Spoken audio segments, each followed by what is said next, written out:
How you doing, folks? Welcome to another walk with Harvey, and unfortunately it's another one without Harvey, but that's because we're in the Glens of Antrim and it's Ronan's Way we're doing this week, and there's no dogs allowed on this route, so sorry Harvey.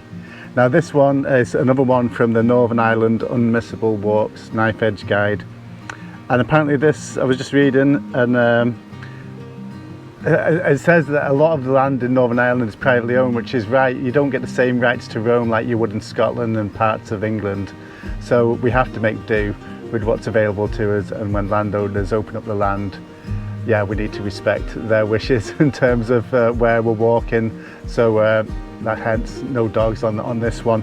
But Ronan's Way, this was created in 2016 when the Macaulay family allowed Ronan's Way to be created in Glendon in memory of Ronan Macaulay, a young man who sadly died in his prime. And there's a wee poem that somebody's written just over there. It's a lovely wee spot, even just where the car park is, just to bring the kids for a picnic, and there's like a wee fairy tree and things like that. So yeah, they've done a lot you know, to make this a lovely place to bring kids in memory of Ronan. So yeah, better get on with it, and I'll speak to you in a wee bit.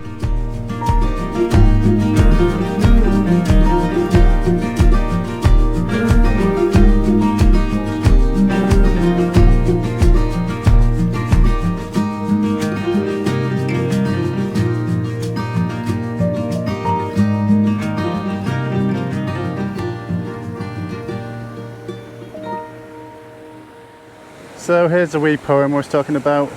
Once upon a time in this very gorgeous glen, there lived a little boy, just a wee farmer among bigger men. He roamed along these fields and tracks, a farmer in the making, tending to the sheep and lambs whilst across Glendon dawn was breaking. This boy he grew into a man, he tended to his flock. A fully fledged farmer now, he loved and cared for his stock. The hill and glens that were his home, he wanted others to see, so he made a trail that others can roam, such a friendly soul was he. And this boy loved these mountains, so he left them in great hands. He left behind a fairy force to love and protect these lands. And one by one they step up now, always eager for their tasks. Want to come and meet them? Come join them on these paths.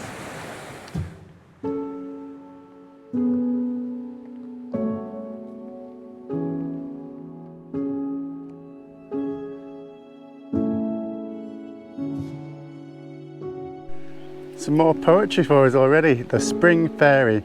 First up is the Spring Fairy. She's very lovely and kind. This is Fairy Natalie, but she's a wee bit hard to find. With her fairy doggy Lassie, she looks out for the newborn lambs, keeping them from straying too far from their watchful mams. She speeds along the glen in a fairy rally car, making sure these newborn stragglers can never venture far. Now, I wonder, are we meant to spot these fairies in trees or somewhere? I wonder, is that her behind that red door up there?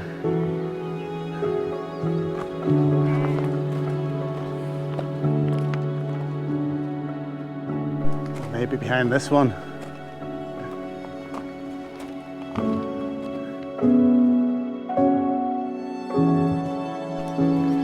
This is one of those signposts where there's signs on every side depending on which way you're approaching it from.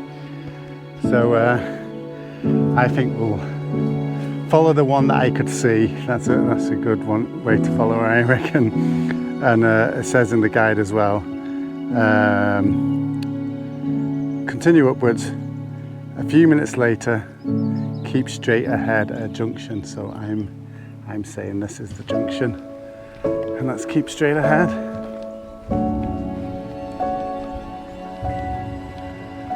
Some more lovely artwork as well. You really have done a great job here. Another fairy. And another poem. The Summer Fairy. Summertimes brings sun to the glen. It makes the river twinkle and glisten. But be still now and take your time. There's a giggle on the breeze if you listen.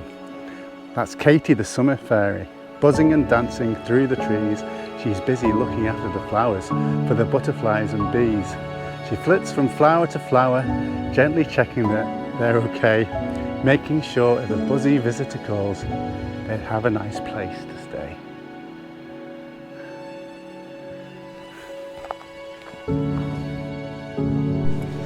So we've had spring and summer, so I'm sure you can guess what's next. It's the autumn fairies.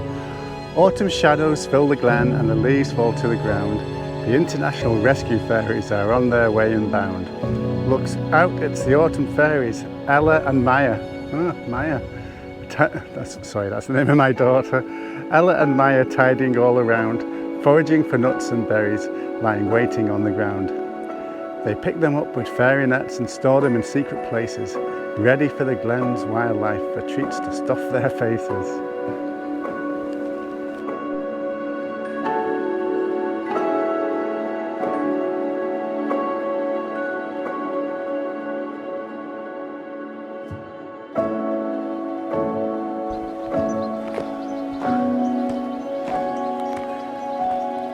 And here it is, the winter poem.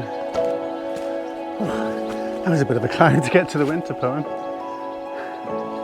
The winter fairies. Winter frost is in the air and silence fills the glen. But wait, what's that? Did you see something? Sure, it's Glendon's wee fairy men. Meet fairies Connor and Aidan, the hardiest of the crew. The other fairies know just how much these two have to do. Day by day they sprinkle frost in just all the right places. So when you come to walk these paths, there'll be magic frost dust on your faces.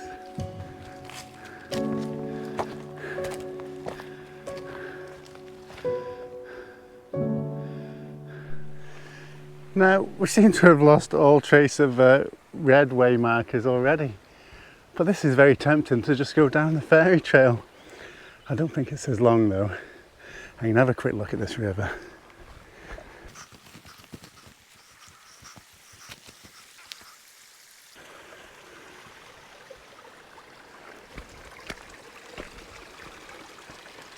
Looks like the fairy trail comes up here.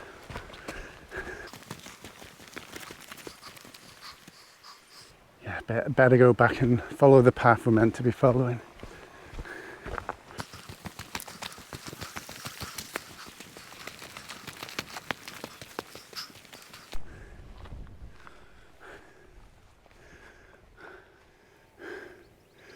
And there's another bench in memory of Ronan. Till we meet again, flat over crest. I think that might be a car reference. Oh yeah, Citroen C2R2. Maybe it's something to do with rallying or cruising or something like that. Have a quick seat maybe. Oh, what a view.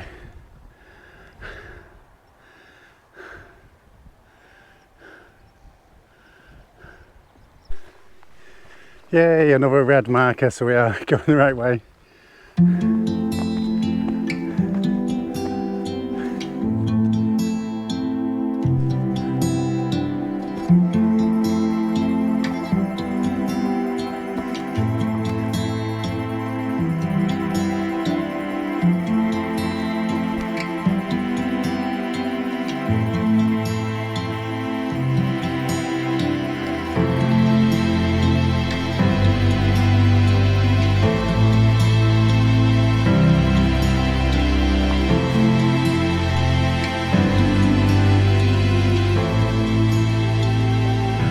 Post. I think I might be going the opposite way of the map in the book. I'm trying to work out whether these instructions are for the other way around. At that junction at the very start on the first waypost, maybe I should have turned left. It doesn't really matter anyway because I'm still following these signs anyway.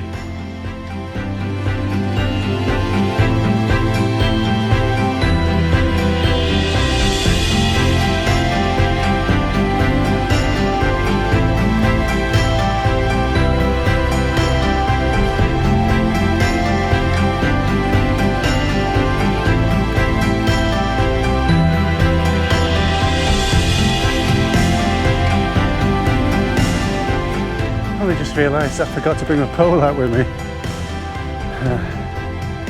Should be okay today though, I think. Yeah, I think we are going the right way. The instructions are beginning to make more sense to me now. Point number 1, it said turn left at the fork.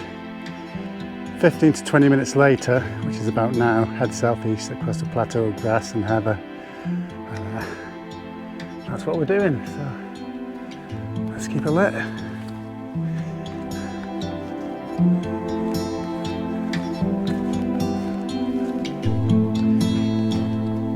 Okay, so that's us at point number 2. 1 hour, I think that's just about right for us time-wise. Turn right to the fence and walk alongside it. The ground is boggy in places. So this brings us pretty much in a straight line all the way to number 3, which is the summit of Timpan. So fairly straightforward on the navigation from here for a bit.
So it looks like we've just come over the summit of Timpan. It's a very broad summit, so it's easy enough to miss that, but I obviously did there.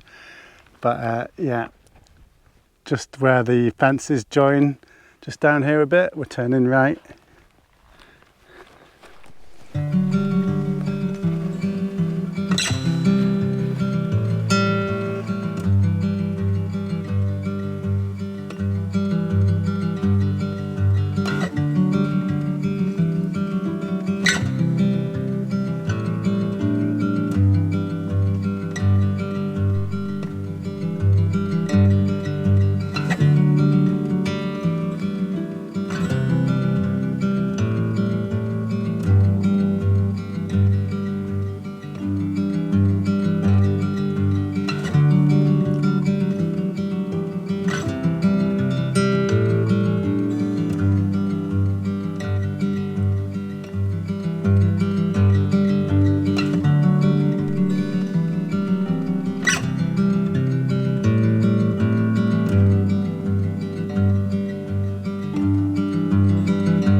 Now I thought that was all the downhill bits done. Looks like we're heading up slightly again.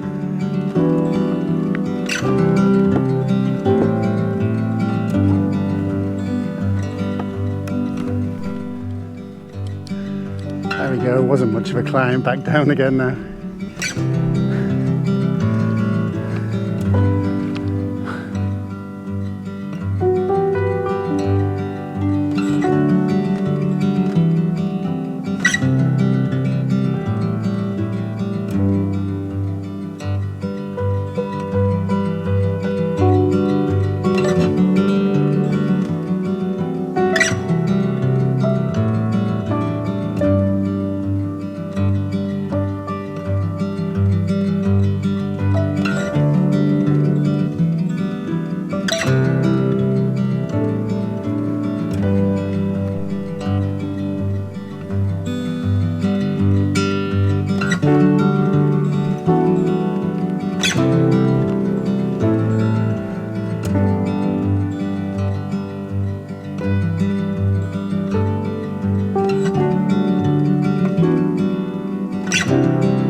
Okay, that's us back at the van. So that was 3.6 miles, 2 hours 39. But you'd probably do a lot quicker than that, because as always I mess about with cameras and taking my time.